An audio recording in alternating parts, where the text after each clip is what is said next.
A Javier ya lo han presentado antes, con lo cual me voy a ahorrar parte del discurso. Sabéis que es médico, profesor de farmacología y trastornos aditivos en la Universidad de Cantabria, y desde el año 2005 aproximadamente pues está dedicado sobre todo al tema del tabaquismo. Es director del máster en tabaquismo PIUFET. Casi se ha dicho todo. Yo voy a añadir una pequeña cosa muy importante de su currículum, que es capaz de correr en menos de 3 horas y media un maratón, que tiene su mérito. A su edad. Bueno, a su edad, o sea, joven, que tiene también su... y que se ofrece, si queréis, a enseñaros mañana a correr la media maratón en menos de 2 horas. Sin más, le cedo la palabra. Muchas gracias. Muchas gracias, Jorge. ¿Se oye? Bueno, sí, la idea es, en control de tabaco, ¿qué hemos aprendido?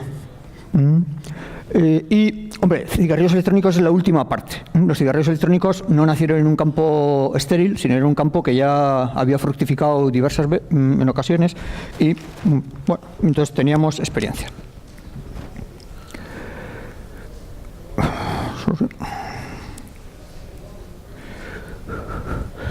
Vale, conflictos de intereses los he dicho antes, aquí en el caso no hay patrocinador, tal, pero no voy a pasar. Esta es la última diapositiva que yo siempre suelo poner.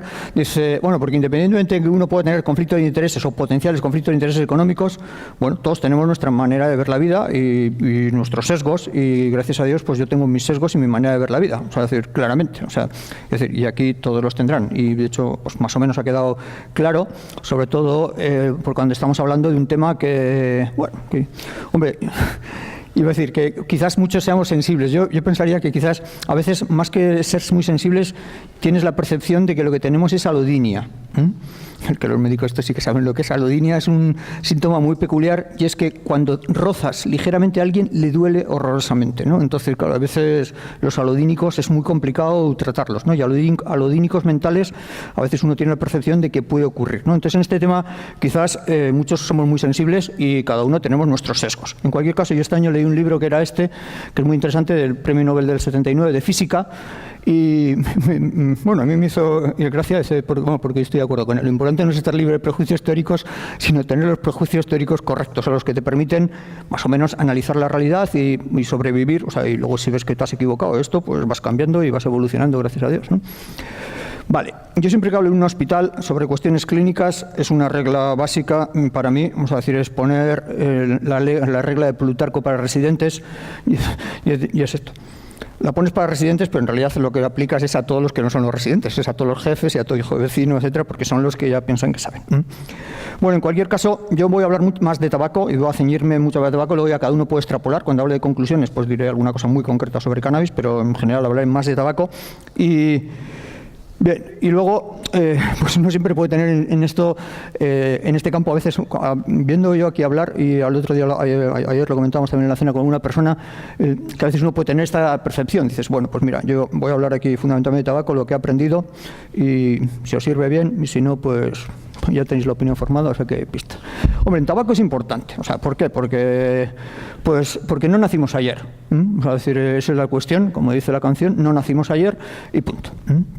Claro, la historia, en el fondo, la historia, bueno, puede ser más o menos amplia, pero bueno, hay una idea clave. Este es un individuo que 10 años antes de este libro pues, empezó a decir que el cáncer de pulmón y el consumo de tabaco estaban muy relacionados. Este individuo vivía en Dresde, era médico y cometió pues, varios errores en su vida. O sea, uno, que no era partidario del régimen nacional socialista, con lo cual fue reducido al ostracismo. Y luego, tampoco era comunista, con lo cual en la Alemania democrática también fue reducido al ostracismo. Entonces no lo conoce ni su padre, pero es una de las figuras claves en esto. Sí que tuvo más repercusión clínica una serie de trabajos, más bien publicados ya en Estados Unidos, al año 50, 52 y 54. Tuvo una serie de trabajos clínicos sobre la asociación que había entre consumo de tabaco y cáncer de pulmón. Entonces este tema fue creciendo, se fue haciendo una percepción de consumo de que había problemático. Ya incluso el Selecciones del Reader Digest sacó un artículo, que cual eso tuvo una gran repercusión. O sea, no es una revista científica, pero es una revista eminentemente divulgativa y tuvo una notable repercusión. Entonces, ¿cómo reaccionó la industria en este instante? Entonces, un artículo del 4 de enero del 54. Entonces, la primera campaña, que es en 400 diarios americanos de Estados Unidos, página entera, un anuncio que es este. Entonces fue la mayor campaña mediática que se había hecho hasta ese momento, en su momento, o sea, 400, y era una declaración sincera a los fumadores. Bueno, va diciendo varias cosas, dice, bueno, vamos a ver, que sepáis dónde estábamos, patatín, patatán, tú no sé cuestiones, dice, bueno, dice varias cosas, dices, bueno, van a ser cuestiones que luego, bueno, pues, bueno, nuestro interés es la salud de la gente, nuestro negocio está por encima, la salud de la gente, nuestro negocio está por encima de cualquier consideración. Vale. Creemos que los productos que hacemos no son dañinos para la salud, ¿bien? Y seguimos cooperando y cooperaremos con aquellos cuya misión es salvaguardar la salud pública. Claro, luego cuando en tabaco se han filtrado los papeles de la industria del tabaco, se veía que esto sabían perfectamente, o sea, en el 54 sabían que esto era mentira. Bueno, esto es una apreciación que uno, cuando a medida que lo ha visto, y luego cómo cooperan con salud pública, pues quien trabaja en este campo lo tenemos claro, ¿no? Entonces, pero bueno, esto fue una primera cuestión, vamos a decir, es una manera de reaccionar. Y luego la segunda fue desarrollar el filtro. El filtro no se utilizaba, era para las señoritas, y las señoritas pijas, ni las mujeres lo utilizaban. El filtro era algo que se utilizaba en menos del 3% de los cigarrillos y no se utilizaba. Y entonces, el primero fue el de Kent, que tenía micronita, tal, una serie de cuestiones, insiste. Esto es del 52, es la primera, y luego ya todos los van cogiendo. Entonces, bueno, pues en diversas circunstancias insiste mucho en cómo es el filtro, tal, de las características, bueno, independientemente. De hecho, es el Filter Derby, o sea, la carrera del filter, igual que las carreras de caballos, acabó en los años 60, pero el 52 al 60, porque el Federal Trade Commission ya dijo, bueno, acabaros de esto, porque encima tampoco está claro que unos sean mejores que otros y no sirven, ¿no? Entonces, bueno, viene todo el tema del filtro, las diversas dice, filtro y sabor. Y luego, la cuestión clave estaba en intentar convencer a los varones que por usar filtro no eran menos varones. O sea, es lo mismo, hay cosas que a veces son complicadas, es como intentar convencer a un hombre que por preguntar la dirección donde está algo, pues no pierda la virilidad, ¿no? De hecho, el GPS ha resuelto muchos conflictos de pareja, o sea, bueno, los ha evitado, no los ha resuelto, los ha evitado, ¿no? O sea, es decir, pues eso, o sea, por fumar sin filtro, joder, no eres menos hombre. Bien, entonces esto es un proceso que llevó tiempo cambiarlo, pero se consiguió cambiar, etcétera. Y se consiguió cambiar sin perder negocio, que este es el asunto clave. Bien, cuando vemos qué pasó en Estados Unidos, efectivamente el consumo de tabaco disminuyó aquí, pero bueno, consiguieron, a raíz de esto, o sea, es decir, este es el año 50, baja un poco y a raíz de esto consigue subir. Claro, dices, y el filtro previno la aparición de cáncer, en concreto cáncer de pulmón, que es el asunto. Estos son los datos en varones. Hombre, vemos que efectivamente mucho no previno, porque ya, o sea, digamos, nosotros, toda esta historia, estamos aquí en el año 50 y efectivamente dices, pues, hombre, pues haber introducido cigarrillos con filtro en Estados Unidos no parece que haya disminuido la muerte en esto. Y en mujeres, hombre, pues el filtro, dices... Bien, bueno, ¿algo previno? Pues presumiblemente sí. O sea, decir, porque de hecho cuando tú haces un metaanálisis sobre si el filtro previene, los diversos estudios que se han hecho, que tampoco es que sean muy apoteósicos, pero bueno, sí que hay 6 o 7, y entonces se ha conseguido hacer un metaanálisis, sí que te vienen a decir que, bueno, más o menos te viene entre 0,4 y 0,6 el riesgo cuando tú fumas cigarrillos sin filtro y con filtro, pues los con filtro te disminuyen a la mitad el riesgo de cáncer de pulmón. Con lo cual es una estrategia de reducción de daño. Bueno, claramente, estrategia de reducción de daño. Entonces, lo que es claramente el filtro es una estrategia de promoción de la industria, una estrategia de marketing. Entonces, reducción de daño también. Dicho, lo que pasa es que nosotros no hablamos de reducción de daño, hablas de PrEPs. O sea, dice, el filtro claramente es un producto que potencialmente reduce la exposición. Dice, y es lo que hemos visto. O sea, dice, ¿el filtro disminuye las posibilidades de tener cáncer? Dice, pues sí. Dice, ¿disminuyó el cáncer? Dice, pues no. O sea, de hecho, no solo disminuyó, sino esa confianza que dio, mucha gente más siguió fumando y entonces al final el cáncer aumentó y aumentó muchísimo. Bueno, este es un ejemplo que ocurrió, un ejemplo y lo hemos vivido todos, y fue quizás la primera ola. Luego nos vino una segunda ola, luego nos vino una tercera ola, y luego yo voy a hablar más de la cuarta, pero bueno, que es los cigarrillos electrónicos, pero bueno, esta es la primera.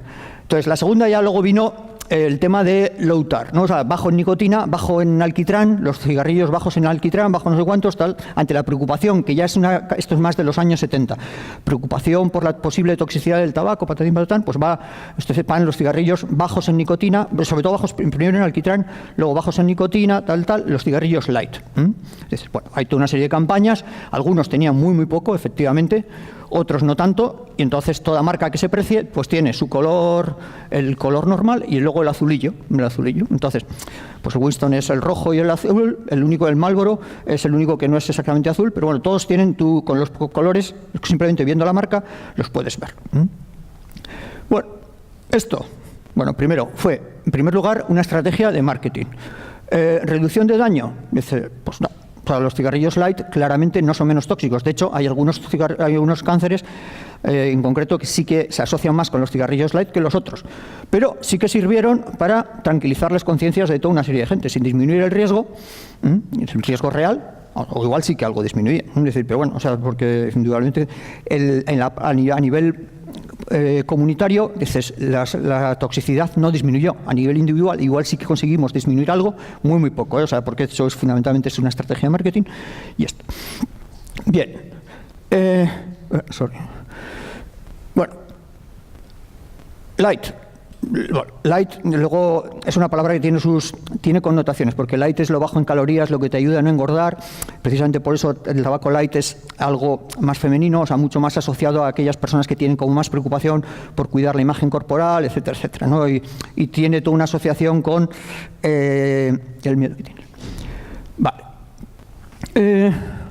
¿Sirven para la cesación los cigarrillos? Pues en su momento no se estudió, pero yo sí que tengo, una impresión, esto ya no es ciencia, es una impresión. Dice, todos mis amigos que dejaron de fumar, antes de dejar de fumar, se habían pasado a los light. Entonces, claramente, todos no, muchos, una gran parte, ¿no? Entonces, hay gente, claro, decir, pasarse a los light indicaba una cierta preocupación por el consumo de tabaco, por los riesgos asociados, o sea, una cierta disonancia a la hora de tu conducta de fumar. Entonces, como un primer paso. Dice, ¿servían para dejar de fumar? Pues, no hay estudios y no consta.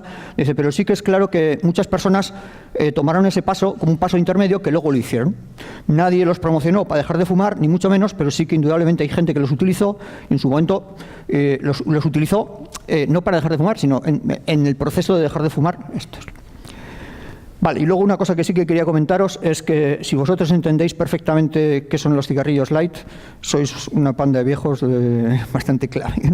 Porque yo cuando hablo a mis alumnos y explicas los cigarrillos light, ¿y qué son los cigarrillos light? No lo saben, aunque las cajas todavía hay azules y rojas y tal. Esto, porque no lo saben, entonces le tienes que explicar. Entonces te empiezas a dar cuenta que dices, igual esto hay que reactivarlo. O sea, es decir, si hablas a personas, a oldies, pues igual todavía tienes que hablar de los cigarrillos light, ¿no? De hecho, una de las cosas que se ha conseguido, que el Ministerio aquí en España se oponía, es eliminar, pero se ha conseguido porque lo obligó la Unión Europea, es quitar de los cigarrillos todas esas cosas porque era engañoso. Es decir, es 12 de alquitrán, 1,0 de nicotina, 1,4. Es que te da igual que lo que ponga ahí, porque eso no es una medida, no es una medición objetiva y que no tiene además trascendencia ni cara a toxicidad ni cara. O sea, era una manera de reafirmarse, de asegurarse y aportar falsa tranquilidad a este respecto, ¿no? Y entonces, precisamente por eso ahora, si uno mira un paquete de tabaco, no tiene ni cuánto alquitrán ni cuánto nicotina, porque eso es una manera de engañarse y de dar falsa tranquilidad. Vale, de paso, te había dicho que iba a poner, pero no he puesto la alarma. Entonces, de paso, dicho para vuestra cultura general, aunque algunos sí que lo han visto, entre un cigarrillo light y un cigarrillo otro no hay ninguna diferencia. Solo hay una diferencia. O sea, el tabaco es el mismo, la composición es la misma, todo es igual, los mismos aditivos, los mismos no sé cuántos, todo lo que quieras. Dice, la única diferencia es que en el filtro, el normal, tiene una línea de agujeros para ventilar y el otro, el light, tiene 2 líneas de agujeros para ventilar, con lo cual ventila más, salvo que tú seas hábil y tapes los agujeros del filtro.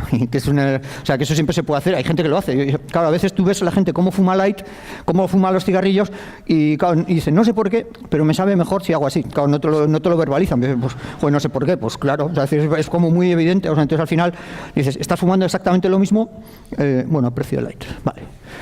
Bien, eso fue el Light, pues fue otra estrategia que tuvo la industria para ahogar las preocupaciones de los riesgos asociados al consumo de tabaco y, bueno, les funcionó relativamente bien pues durante los años 70-80. Posteriormente surgieron productos de consumo oral, que estos sí que son menos tóxicos. Claramente estos son menos tóxicos en líneas generales, hay una excepción. Bueno, y ya en el año 2000 teníamos varios de estos y tal. Entonces, bueno, de hecho, en Europa, aquí en España no son... Bueno, de hecho, muchos no están... ¿Qué vemos con los productos orales? Uno, que por ejemplo en concentraciones de nitrosaminas pues varían enormemente en unos y otros. Entonces, bien, luego de hecho pues en Sudán tiene un tabaco oral, pero es que tiene un montón de nitrosaminas, o sea, tiene 20 veces más que esto. Entonces depende ya cada uno, digamos, no está comercializado como aquí, pero digamos, los que están comercializados en Occidente, o sea, en Estados Unidos, sobre todo, en una serie de cuestiones, varían en el propio contenido, son relativamente heterogéneos. Luego, ¿qué vemos? Cuando vemos los niveles, por ejemplo, de nitrosamina, bueno, estos son niveles, un metabolito de la nitrosamina en orina, hombre, tú ves que, dices, bueno, antes de cuando la persona fuma, dices, si en realidad le das a fumar el snus, que es un tabaco como de mascar, que digamos, no es exactamente mascar, pero de aplicación oral, que lo tienes, pues disminuye, dice un 50%, dice, bueno, pues está bien, y de hecho disminuye cierta toxicidad. Hombre, si en vez de eso lo que haces es poner unos parches, dices, pues disminuye bastante más. Entonces dices, pues, bien. Y, bueno, este es el problema que tienes con el snus, o sea, es decir, reduce los riesgos, claramente, puede sustituir a gente que dice, bueno, pues si quiere fumar, en vez de fumar, utiliza esto. No es lo mismo el snus que fumar, o sea, decir que al final es decir, o sea, no tiene nada que ver. Entonces, pero bueno, si consigues que la gente se pase al snus, ni tan mal, has conseguido reducir daño notablemente, en cierto sentido, por lo menos para ese individuo. A nivel poblacional ya veremos qué pasa. Bien. Un paréntesis, antes de entrar en los cigarrillos electrónicos. Tuvimos una estrategia farmacéutica, es reduce tu consumo, que fue una cosa como muy sorprendente para nosotros, o sea, es decir, porque, pues eso, una empresa empezó y como hacen esto, pues fichó a una serie de profesionales de prestigio para todos los que no le conocen, quiero decir, que son la mayoría de la población. Entonces, y esto, entonces, claro, hombre, vamos a ver, la evidencia indica que, vamos a ver, fumar menos no reduce el riesgo.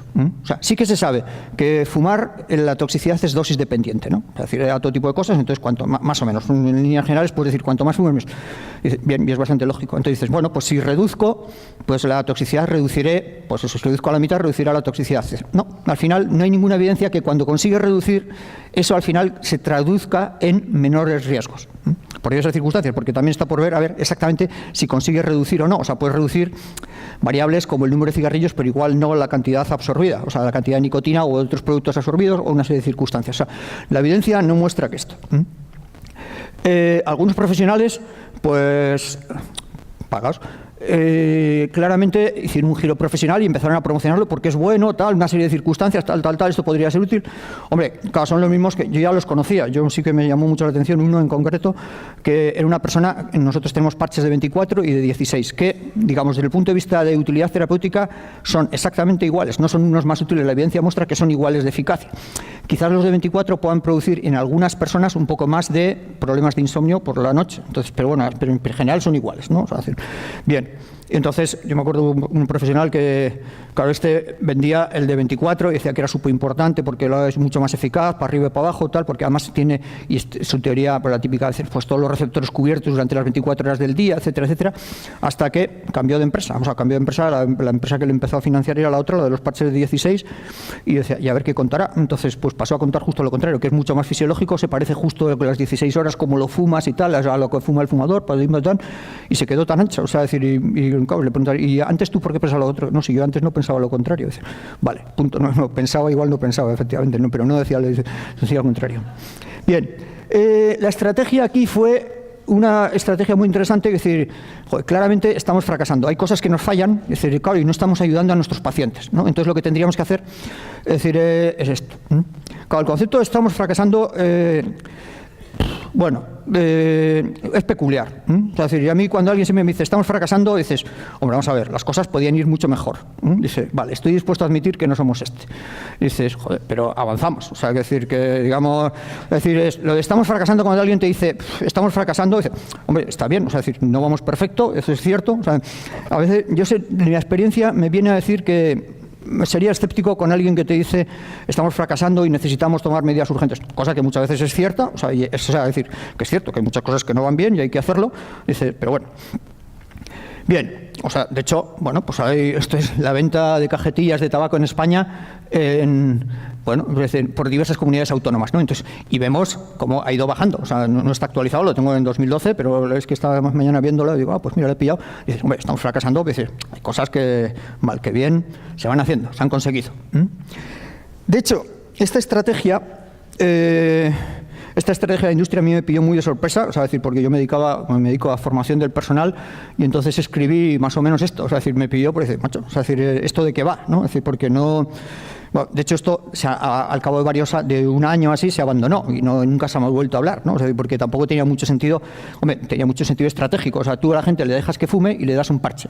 Fuma menos, se ahorra y encima te consume el parche. Y además te consume el parche toda la vida, no para dejar de fumar, que son 8 o 12 semanas, sino dices, pues perfecto. O sea, si tú consumes el parche toda la vida. O sea, vamos, yo estaría encantado de dar a un individuo un parche toda la vida si lo necesita. O sea, igual que le doy insulina o lo que le haga falta. O sea, decir, pero si no hay evidencia que eso vaya a servir, pues ¿para qué? O si eso no hay evidencia de que eso vaya a reducir el daño, pues ¿para qué? O sea, vamos a ver, ¿a quién estoy intentando engañar?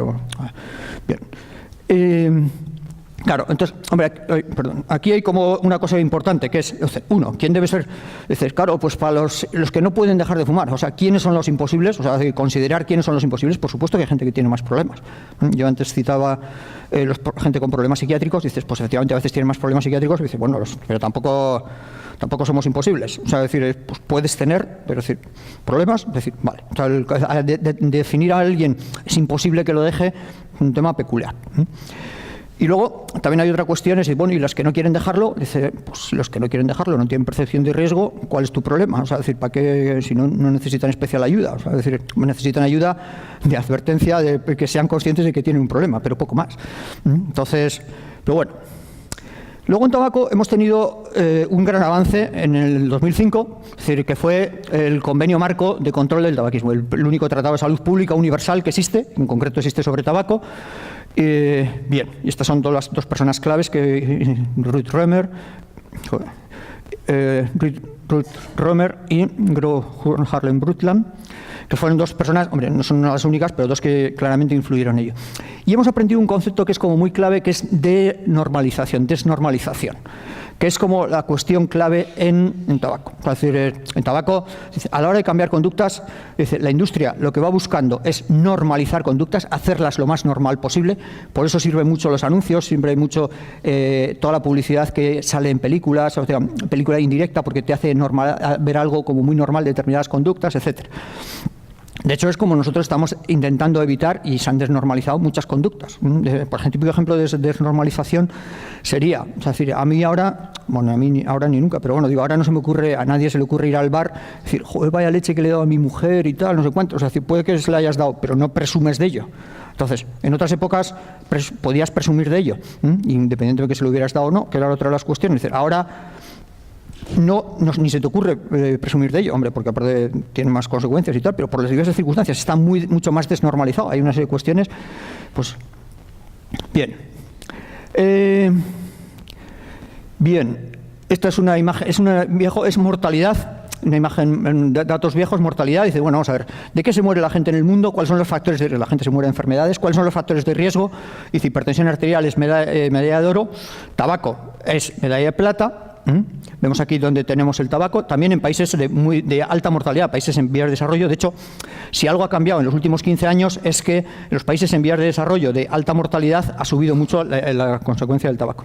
Y vemos aquí que está el tabaco, vemos aquí que está el alcohol, es y vemos aquí que están las drogas ilegales. O sea, cuando uno mira, esto es mortalidad. Mortalidad, dice, ¿dónde estamos? Dice, bueno, a ver, en el mundo, en salud pública, ¿dónde tenemos problemas de drogas? Dice, joder, pues en todo lo que está normalizado, o sea, decir, tabaco, dice, alcohol, dice, y drogas ilegales. Dice, si vas a morbilidad, dice después, ahí también, tabaco sigue siendo medalla de plata después de hipertensión, dices, aunque por los pelos, es decir, en ese sentido, dices, tenemos aquí el alcohol, dices, vale, y tenemos las ilegales que sí que producen una cierta más morbilidad, dices, vale, entonces digamos, bueno, dice, el hecho que lo que nosotros tenemos problemas de salud pública claramente son en las sustancias, llámalas legales, lo que pasa es que nosotros preferimos llamarlas institucionalizadas. Es decir, el grueso de los problemas, el grueso, en número, no en calidad, porque luego, hombre, indudablemente no es lo mismo tener un hijo fumador que tener un hijo heroinómano, esto es bastante claro, alguna serie de circunstancias. Dice, pero el grueso de los problemas en salud pública los tenemos claramente con las sustancias institucionalizadas y por eso una de las cuestiones claves es que intentar conseguir que sean menos institucionalizadas, más desnormalizadas. Claro, el concepto de desnormalizar no gusta a todo el mundo, es decir, hay mucha gente que sí, pero claro, el concepto, claro, es decir, joder, que nos estás marginalizando. Cada vez que desnormalizas algo dices, hombre, si yo hago que algo se vea como menos normal, hombre, no es exactamente marginalizar, pero sí, hombre, llevar un poco al margen sí, o sea que en cierto sentido sí que sería marginalizar, pero no es exactamente marginalizar. Bien. Pero bueno, uno tiene que ser consciente de los riesgos que corre. Es decir, claro, porque la percepción de riesgo de la población no siempre se ajusta a lo que probablemente desde el punto de vista técnico frío uno pueda considerar. A mí siempre me hace gracia esta señora, Melissa Willison, de 35, que reside en Bullitt Avenue, se preocupa acerca del efecto que sobre su niño no nacido puede hacer el sonido de los martillos neumáticos, ¿no? Tum, tum, tum, tum, tum, cosa que pues está bien, dice, hombre, está bien si no estuviera fumando. O sea, sobre eso sí que hay evidencia clara que sí que es lesivo. Dice, el sonido de los martillos neumáticos, pues puede que lo sea, yo tampoco lo sé, pero vamos, la evidencia, dice, puestos a elegir, dice, si tú te preocupas por los riesgos de los martillos neumáticos, y me parece muy bien, dice, porque, pues bien, preocúpate también, o sea, igual está preocupada, pero bueno, así a priori no parece que sea el problema, dice, por lo menos no sale por eso en el periódico en este asunto, ¿no? Entonces, bueno, ya veremos a ver qué dicen los oficiales de tráfico en su momento. Bueno, esta es una imagen vieja, pero el riesgo, no todo el mundo ve riesgo, o sea, aquí, esto, gente puede pensar que son dos colegas y se ayudan y tal, y esto es trabajo en equipo. Dices, bien, o sea, puede ser trabajo en equipo, dices, pero pues el concepto de riesgo siempre es peculiar y los humanos no voy a entrar sobre lo que es riesgo. Bien, y paso ahora a los cigarrillos electrónicos. Bien, cigarrillos electrónicos, los tuvimos ahí, hubo un boom en España, sobre todo, hubo un boom en todos los sitios, que lo que se ha manifestado es que existía una gran demanda por productos que sean menos tóxicos. A raíz de la desnormalización, a raíz de los espacios sin humo, sí que se ha visto que gran parte de la población, muchas de las personas fumadoras, claramente son fumadores disonantes. Y en ese sentido hay una gran demanda. Ahora, no hay una gran satisfacción. O sea, vamos a ver. Sí, en el fondo dices, los cigarrillos electrónicos, digamos, la heroína, dices, si tú te venden, dice, mira, la metadona es como la heroína, dices, hombre, vamos a ver, la metadona no es como la heroína, o sea, la heroína, si tú eres heroinómano y vas buscando los efectos de la heroína, la metadona es una mierda, te permite sobrevivir y haces lo que buenamente puedes, pero joder, no nos engañemos. En ese sentido, si te venden los cigarrillos electrónicos, dices, bueno, esto es como los cigarrillos, más o menos lo mismo. Dices, hombre, no es exactamente más o menos lo mismo. Hay una serie de gente que me puede valer, sustituye, vamos a aceptar pulpo como animal de compañía, dice, pero hay una serie de gente que no. Entonces, no hay, si vas buscando una sustitución perfecta, no han satisfecho esa demanda. Bien, son diversos cigarrillos electrónicos, evolución, de aquí un artículo de la doctora. Y, bien. Se han promocionado de manera muy parecida a como se promocionaban los cigarrillos antiguos, o sea, es decir, en ese sentido aquí tengo 3 diapositivas de cigarrillos, los convencionales o de combustión antes, cómo se promocionaban, o sí, típico. Entonces, más o menos muchas cosas que se parecen, de hecho, lo que pasa es que unos son de los años 70, este anuncio es de los años 70 y 80, y este son de ya, o sea, del 2005, bueno, ya, el 2005 no es de ya, pero bueno, anyway. Vale, cigarrillos electrónicos, dice, ¿qué riesgos conllevan? Bueno, pues esto es una de las cuestiones, dice, que tenemos que analizar, dices, presumiblemente son menos tóxicos, digamos, casi seguro, o sea, eso es indudablemente. Luego tenemos más cuestiones, si ayudan en la cesación o no, esa es la típica cuestión, es un tema muy interesante porque podríamos disponer de una herramienta que fuera útil. También es un tema problemático si pueden ser utilizados como puerta de entrada para el consumo de otros productos de tabaco, es decir, aunque ellos igual sean menos tóxicos, dices, si van a ser puerta de entrada, puede ser más o menos problemático. Y otra cuestión clave es si son vías de normalización del consumo, que no es exactamente lo mismo que lo anterior. Bien, primera cuestión antes de hablar de cigarrillos electrónicos. En el mundo hay 7.000 millones de personas que están representadas aquí con estas, estos son los rohingyas esperando a la comida ahí en el campo de refugiados de Bangladesh. Esta es una foto reciente. Hay 7.000 millones de personas y 300.000 chimpancés, que serían estos. Desde el punto de vista genético, los 300.000 chimpancés son muchísimo más heterogéneos y más distantes entre sí que lo que somos todos los humanos. O sea, los humanos somos todos homogéneamente, genéticamente muchísimo más homogéneos que todos los chimpancés. Digo esto porque los cigarrillos electrónicos, aunque son más o menos como los 300.000 chimpancés, o sea, en número, comparado con todos los cigarrillos de combustión, son, desde el punto de vista de funcionamiento y de efectos y tal, son mucho más heterogéneos que los cigarrillos de combustión. Los cigarrillos de combustión son todos muchísimo más homogéneos, por diversas circunstancias, históricamente, como han ido evolucionando, etcétera, y aunque son el grueso, lo que diga es aplicable a un cigarrillo, pues es muy aplicable pues probablemente a casi todos los demás, etcétera, a los de combustión. Los electrónicos, cada uno es hijo de su padre y de su madre, y entonces no siempre es fácil establecer conductas, y lo que puede servir para uno no sirve para otro, etcétera, ¿no? Entonces es muy heterogéneo. Entonces la toxicidad de uno no tiene que ver con la del otro, la utilidad terapéutica de unos no tiene nada que ver con la de otro, la capacidad adictiva de unos no tiene nada que ver con la de otros. Entonces establecer reglas generales sobre los cigarrillos electrónicos es muy complicado. Voy a revisar la evidencia sobre si sirven para dejar de fumar. Bastante gente los ha estado utilizando, los utiliza con esta intención. Otros no, pero mucha gente sí. Tiene lógica que puedan servir. O sea, nosotros dicen, tiene lógica, y lo explicaré ahora. Hombre, de hecho, cuando tú miras en los anuncios de venta de cigarrillos electrónicos, lo que ellos te dicen, o sea, 2/3 de ellos te dicen, no, sí que sirve para dejar de fumar y tal, no sé cuántos. Dices, vale. O sea, que te lo dicen. Tiene su lógica. ¿Por qué tiene su lógica? Cuando uno ve qué pasa con los diversos compuestos sustitutivos de nicotina, bueno, más o menos vemos que comparado con el placebo, pues todos ellos, cuando tú los utilizas, duplican más o menos la tasa de abstinencia que consigues al año. O sea, tú das los productos aquí 8 o 12 semanas y al cabo de un año ves que comparado con no haber utilizado placebo, dices, duplican las tasas de abstinencia, más o menos duplican, en algunos casos un poco más, en los casos un poco menos. Bueno, pero bien, es lo que tenemos y dices, bueno, pues a ver qué.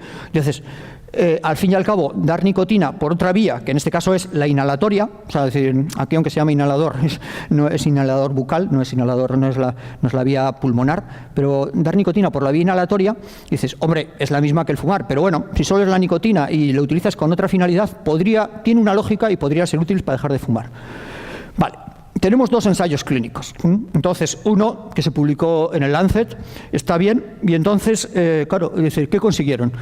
Dice, bueno, tenían los cigarrillos electrónicos, al fin y al cabo, cuando consiguen, pues a los 6 meses, 7,3% dejan de fumar. No es mucho, pero bueno, es interesante. Y con cigarrillos electrónicos placebo, 4,1. Vale, la otra ratio fue 1,51 y bueno, no es la otra ratio, pero vamos, en ese sentido es 1,51 y los límites de confianza no son significativos.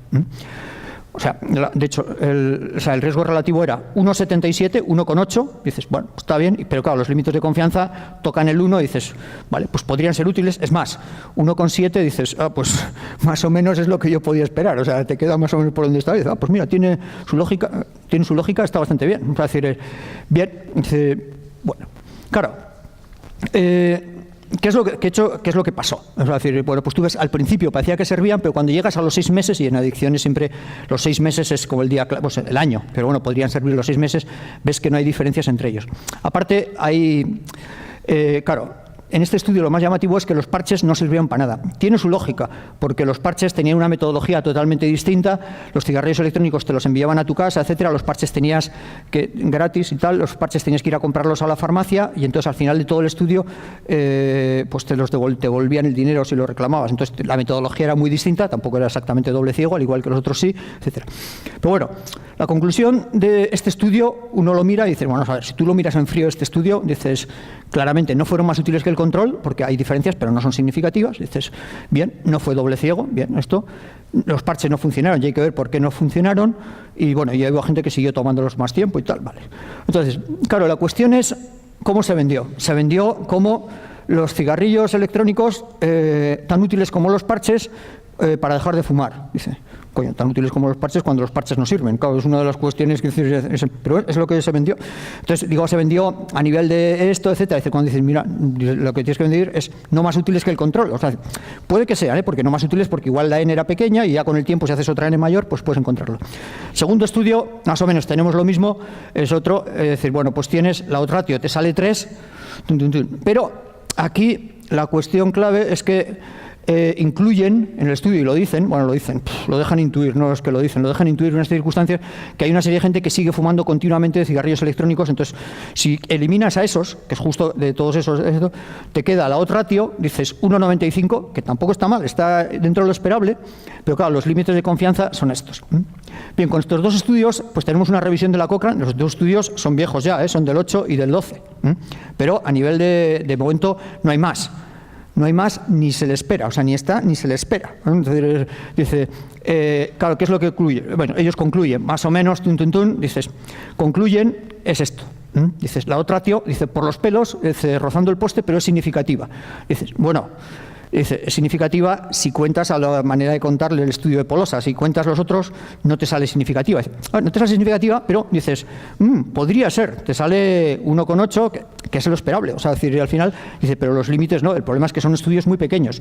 De hecho, ellos ya dicen, o sea, porque esto es de ellos, de los autores, dices, la calificación es baja. Total. Bueno, entonces, hombre, la evidencia, dices, a este respecto, ¿se utilizan? Dice, ¿sirven? Bueno, bien. Tenemos...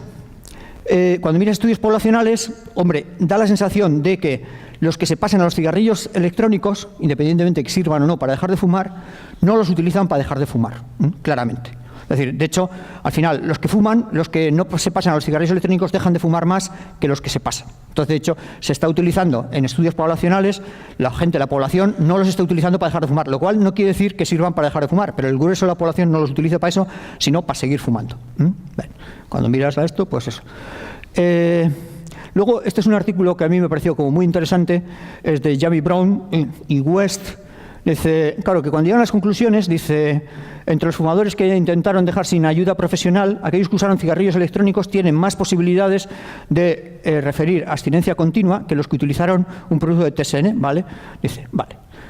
Esta diferencia persiste después de ajustarlo y tal. Dice, muy bien, tal, problema. El problema es que West es honesto. Entonces, y al final, aunque eso pone en el Astra, porque tú tienes que vender de lo que vives, o sea, decir, en la tabla 3 pone una cosa muy interesante, dividen a la gente y dice, bueno, vamos a ver, ¿quiénes estuvieron más de 6 semanas abstinentes? Digo 6 semanas, 26 semanas, más de 6 meses abstinentes, que es el criterio mínimo, y en concreto es el criterio por el que West siempre se ha peleado que habría que aplicarlo en tabaco.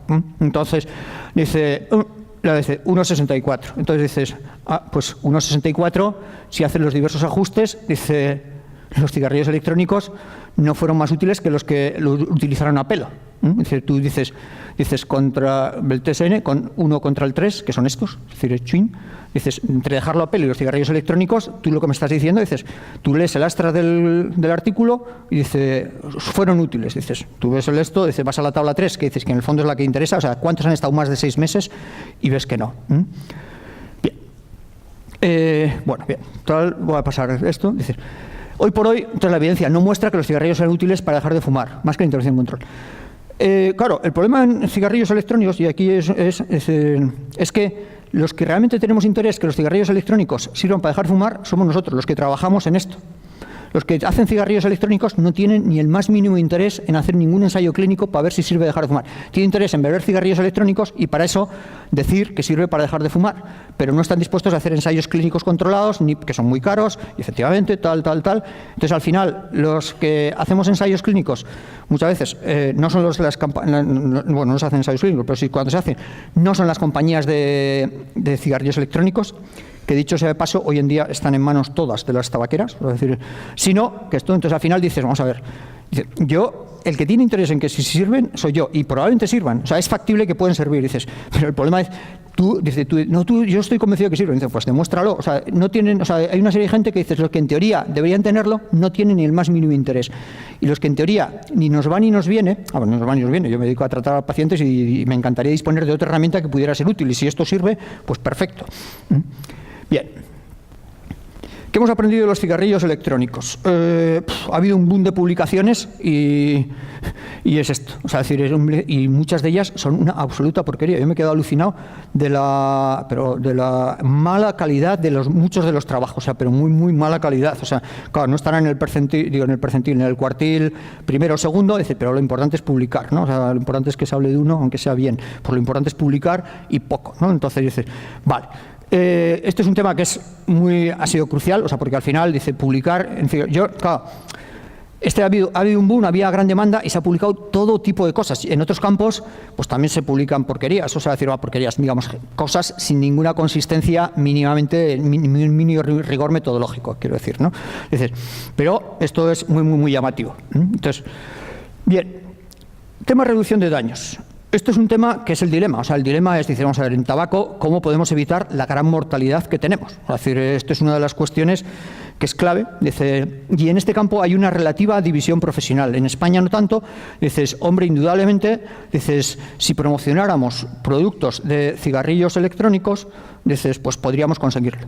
Dices, por ejemplo, este es el mensaje que lanza esta persona, Brigham, que dice, los reguladores deberían resistir la urgencia de aplicar medidas altamente restrictivas que tendrían el efecto perverso de prolongar el consumo de tabaco, el consumo de cigarrillos. ¿Qué quiere decir? Dices, hombre, cigarrillos normales, de combustión, estos, convencionales. Cigarrillos electrónicos, pues estos matan al 50% de los usuarios regularmente, dices, estos no lo sabemos, dices, vamos a asumir que matan al 10%, dices, 10% no está mal, porque matarían más que todos los accidentes de tráfico en España, pero dices, vamos a asumir el 10%, que no está mal, en vez del 50%, o sea que tengo un 20% de toxicidad, esto es, vale, perfecto, vamos a asumirlo, que probablemente se esté más o menos por ahí, yo lo que intuyo, vamos, tampoco son intuiciones, no es nada científico, dices, vale, perfecto. Entonces, claro, si yo consigo que todo el mundo se pase, pues en vez de morir pues 50, pues mueren 10. O sea, esto es bastante claro, y me ahorro 40 millones de muertes. Es decir, vale, hombre, siempre y cuando no consiga que todo el mundo se pase, que no empiecen gente nueva, tal, que no se inicien, que de aquí luego no pasen al otro lado, tú no sé cuestiones. Dices, bueno, sí, en puridad, si yo lo consiguiera, si fuera, claro, esto es un PREPS, ¿no? O sea, si simplemente usando el filtro, dice, pues lo disminuyo a la mitad. Dice, en este caso, dice, lo disminuyo al 20%. Dice, perfecto. Dice, luego, veremos. Claro. Entonces, si yo hago que pasarse a los cigarrillos electrónicos sea muy complicado, dice muy complicado porque no les dejo hacer propaganda, muy complicado porque no lo dejo fumar en sitios que están reservados para sitios sin humo. Es que claro, si no puedo fumar en sitios cerrados, ¿para qué me voy a pasar? Dices, bueno, porque es menos tóxico. Dice, si no les dejo hacer mucha publicidad, mucha promoción de esto, dice, nadie se va a pasar. Entonces, si nadie se pasa, dices, al final de todos los que se mueran aquí, dice, es mi problema, es mi responsabilidad. Yo soy responsable de la muerte de estos. Hombre, no soy responsable porque no soy el que haga que fuma. Dice, pero bueno, en cierto sentido, el dilema es este. O sea, no me interesa que la gente se pase. Dices, bien, bueno, lo que me interesa es que la gente lo deje. Pero si no lo puedo, bien sea porque estamos fracasando, total, dices, bueno. Entonces, y si pongo problemas, pues al final, dice, si pongo problemas al pasarse, que es lo que dice aquí el tal Brigham, dice, esto tendría el efecto perverso de que prolongar el consumo de cigarrillos. Pues esto es un argumento lógico y yo podría estar más o menos de acuerdo con él. Bueno, y probablemente todo el mundo dice. Claro, el problema es de quién es este tal Brigham. Dice, este tal Brigham trabaja para la British American Tobacco, o sea, decir que es el típico tío. Entonces dices, joder, entonces te dice el efecto perverso de prolongar el consumo de cigarrillos. Esto es como ahora que nos ha escrito a todos la Philip Morris International, a todos los que trabajamos en tabaco, diciendo pues que van a aplicar programas de reducción de daño que quieren hacer porque y ellos se van a pasar y la Fundación Libre de Humo, Mundo Libre de Humo es la suya y tal, y entonces dices, bueno, vamos a ver, si te preocupa el consumo de tabaco y las muertes que está ocasionando, dice, deja de vender cigarrillos, o sea, o deja de sacar dinero vendiendo cigarrillos, o sea, si realmente piensas que es un problema, joder, dice, no, eso es lo primero que tendrías que hacer, o sea, es un poco absurdo, es un poco absurdo, tiene la lógica económica por detrás absolutamente aplastante, o sea, decir, pero bueno, no me vendas la moto, o sea, decir, el efecto perverso de prolongar el consumo de cigarrillos lo puedo decir yo, vamos, yo que no tengo especiales intereses en la industria del tabaco, dice, pues podría decirlo, dices, vale, pero que me lo digas tú me haría sospechar. Entonces, claro, y nosotros estamos, en tabaco no empezamos de nuevo, o sea, es una de las cuestiones que es como, nosotros pues dices, bueno, pues ya tenemos varias cosas. Y, hombre, ¿en qué pensamos nosotros? O sea, decir, en líneas generales, o sea, decir, hombre, reducción de daño claramente es una estrategia de salud pública muy, muy útil, o sea, pero es estrategia de salud pública. O sea, las estrategias de reducción de daño no se dejan a la mano invisible del mercado. O sea, no se pueden dejar. O sea, Primero porque no existe, y luego, si existiera, no es invisible, o sea, es todo menos invisible. O sea, entonces, no tiene ningún... Vamos a ver, si tú quieres hacer marketing, haz marketing. O sea, si, pues, o sea, yo entiendo, o sea, metadona es muy útil, dices, pero tú no hemos hecho un mercado abierto de metadona. O sea, es decir, la regulamos, la damos nosotros, etcétera. O heroína, puedes dar, si quieres, narcosalas o lo que sea, dices, pero la damos nosotros en una serie de condiciones, etcétera. Todas esas cuestiones. Bien, va a pasar. Bueno, esto... Bueno, aquí, hombre, tienes una industria por detrás que es potente y que va influyendo, es decir, que es la industria, es decir, que no es una amenaza. Las enfermedades infecciosas no tienen empresas multinacionales de relaciones públicas, no hay líderes de opinión para propagar el cólera y los mosquitos no tienen grupos de presión. Tabaco es distinto. Vamos a ver, esto también pasa en alcohol, ¿eh? Es decir, que no es, tú miras en alcohol, pues esta campaña, quien sabe vivir, sabe beber, sabe vivir, dices, vale, pues por esto, dices, o las campañas de prevención. En tabaco también, a veces, las campañas de prevención las hacen las compañías tabaqueras. Es decir, hay países, pues eso, Paraguay, es decir, que las compañías, así va. Entonces, a veces las campañas de prevención de alcohol en algunas autonomías españolas te las hacen las compañías de alcohol, ¿no? Dices, bueno, sí. Entonces, esta es la típica campaña, dice, siempre con una copa, de menos. Dice, bueno, sí, pero siempre con una copa, ¿no? Entonces, es la típica. Son campañas estas que claramente está hecho por la hostelería, o sea, decir, bueno, la hostelería por la industria. Y, o sea, esto dice, no, esto es para prevenir que la gente beba, ¿no? Igual que esto, dice, no, esto hemos hecho beber reduce tu visibilidad. Esto es estamos en una campaña preventiva. Dice, esto es preventiva, o igual, esta es la típica campaña preventiva, ¿no? Es top, ¿no? Entonces, para a la quinta, ¿no? O sea, B1, 2, 3, 4, y dice, para a la quinta. Las típicas campañas preventivas, o sea, o esta, ten cuidado, dice, ten cuidado para no ser como esto, o sea, esta panda de muermos, o sea, tiene no sé cómo lo definiría. Dices, claro, es decir, Dices, claro, es decir, beber con los amigos debería ser algo disfrutable, o sea, que piensa ver con qué es lo que bebes, ¿no? Es decir, sí, claro, ten cuidado. Dice, bueno, pues ya este es el tabaco, etcétera. Bien, y entonces llegamos al último punto que tenemos antes de las conclusiones, y es que, claro, lo que les he contado, los cigarrillos electrónicos no es una heroína, o sea, es decir, no, o sea, es una metadona. Entonces, digamos, para mucha gente, o sea, no es una heroína, no sustituye. O sea, si tú vas... Y entonces, pero a la par sí que había una demanda. Y Philip Morris esa demanda lo captó y entonces ha hecho un nuevo producto que en principio se parece bastante a los cigarrillos electrónicos. Se parece en algunas cosas, no se parece, pero es esto, que es el IQOS, etcétera, que es un producto nuevo que ahora está comercializando, etcétera, etcétera. Javier, no solo eso, sino que... Javier, de hecho, 3 minutos. 3 minutos. Han creado la página Smoke Free World, o sea, libre mundo de tabaco, lo cual no deja de ser libre de tabaco, y tienen esto. La OMS luego creó una fundación a la cual va a dedicar 1.000 millones en 10 años, o sea, es decir, dedica 80 millones anualmente de dólares. Bien, tampoco es mucho, porque a la Ferrari a la Fórmula 1 dedica 160 millones anual, o sea que tampoco es una gran cantidad de dinero para ellos. Dices, y luego 15 días después reaccionó la OMS, no voy a decir cómo. Claramente, dices, ellos del IQOS esperan sacar las expectativas de negocio, esto es la empresa, es una de proyecto, o sea, expectativas de negocio, esperan sacar esto, pero a la par, dicen, hombre, es que están disminuyendo el riesgo. Dicen, hombre, no está claro, del otro negocio no están disminuyendo nada. O sea, es decir, es una estrategia de puro marketing para esto. Bien. Bien, esta es la mujer del mejor poeta ruso del siglo XX, o sea, dicho por Brodsky, que es un poeta ruso que consiguió el Premio Nobel de Literatura, entonces, en el siglo XX. Entonces, vale. Entonces, en mi ingenuidad yo creía que la opinión pública defendía siempre al débil contra el fuerte, al ofendido contra el ofensor y a la víctima y no a la fiera. Entonces dice, yo era un poco pardilla en ese sentido. Vale, conclusiones. Yo, primera conclusión que tendría es no fiarse ni su padre, o sea, de entrada no os fiéis de mí, o sea, que esto es lo más importante, pero bueno, en ese sentido. No es unívoco, ¿qué es daño? Todos estamos de acuerdo en reducción de daño, hasta que intentas definir qué es daño. O sea, es eso. Entonces, bien, o sea, decir, hay cosas que dicen, hombre, yo el ejemplo que a veces se pone, dice, bueno, o sea, en los delitos contra la libertad sexual, dices, hombre, ¿qué es daño? Dices, transmisión de enfermedades sexuales y embarazo. Dices, bueno, hay muchas más cosas que son daño, es decir, muchas más cosas. O sea, decir, no, vamos a reducir el daño. Es decir, bueno, macho, vamos a distinguir, pues serán cuestiones, bien.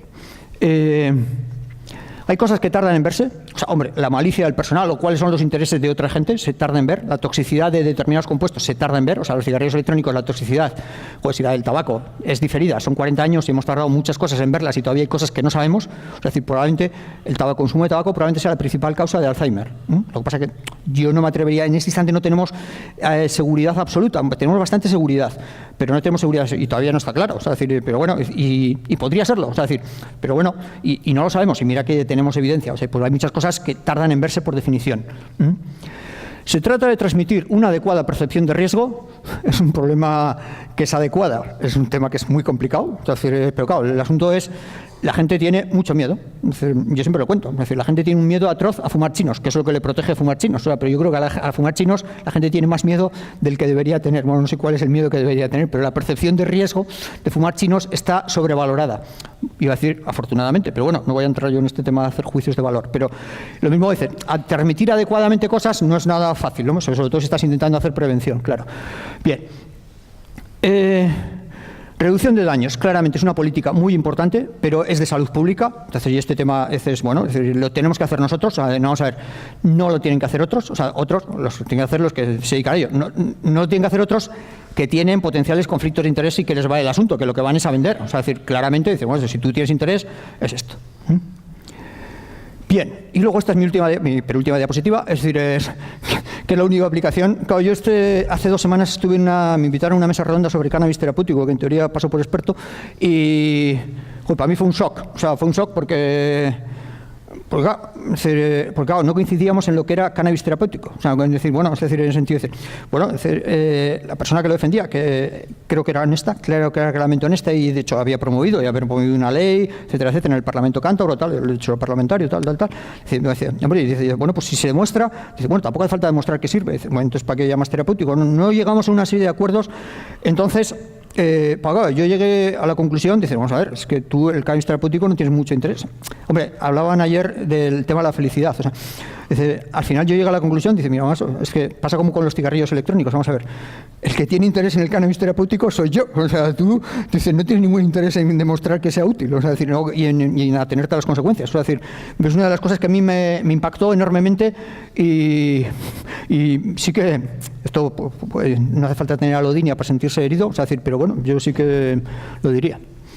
Bueno, en cualquier caso, es una visión parcial. Muy bien. Muchas gracias, Javier.